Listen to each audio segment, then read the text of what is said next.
Aujourd'hui, le 11 mars 2024. Première lecture. Ainsi parle le Seigneur. Oui, voici, je vais créer un ciel nouveau et une terre nouvelle, on ne se souviendra plus du passé, il ne reviendra plus à l'esprit. Soyez plutôt dans la joie, exultez sans fin. Pour ce que je crée.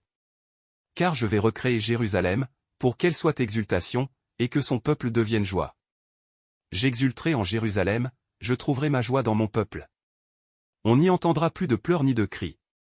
Là, plus de nourrissons emportés en quelques jours, ni d'homme qui ne parvienne au bout de sa vieillesse, le plus jeune mourra centenaire, ne pas atteindre 100 en sera malédiction.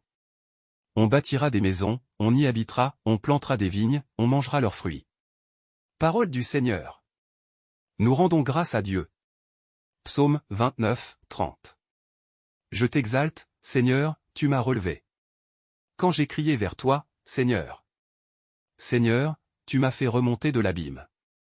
Et revivre quand je descendais à la fosse.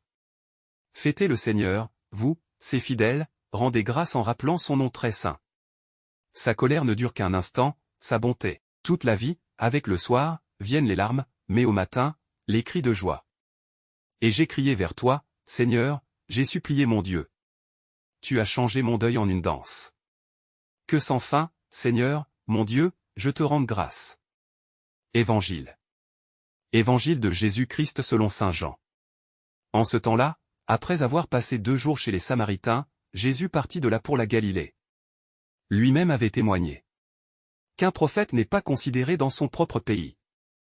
Il arriva donc en Galilée, les Galiléens lui firent bon accueil, car ils avaient vu tout ce qu'il avait fait à Jérusalem pendant la fête de la Pâque, puisqu'ils étaient allés eux aussi à cette fête.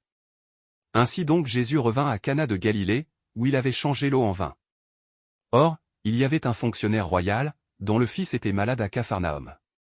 Ayant appris que Jésus arrivait de Judée en Galilée, il alla le trouver, il lui demandait de descendre à Capharnaüm pour guérir son fils qui était mourant.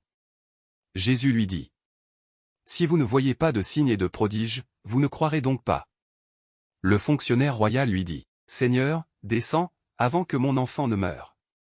Jésus lui répond: Va, ton fils est vivant. L'homme crut à la parole que Jésus lui avait dite. Et il partit. Pendant qu'il descendait, ses serviteurs arrivèrent à sa rencontre et lui dirent que son enfant était vivant. Il voulut savoir à quelle heure il s'était trouvé mieux. Ils lui dirent: C'est hier, à la 7e heure, au début de l'après-midi, que la fièvre l'a quitté. Le père se rendit compte que c'était justement l'heure où Jésus lui avait dit: Ton fils est vivant. Alors il crut, lui, ainsi que tous les gens de sa maison. Tel fut le second signe que Jésus accomplit lorsqu'il revint de Judée en Galilée. Acclamons la parole de Dieu. Louange à toi Seigneur Jésus.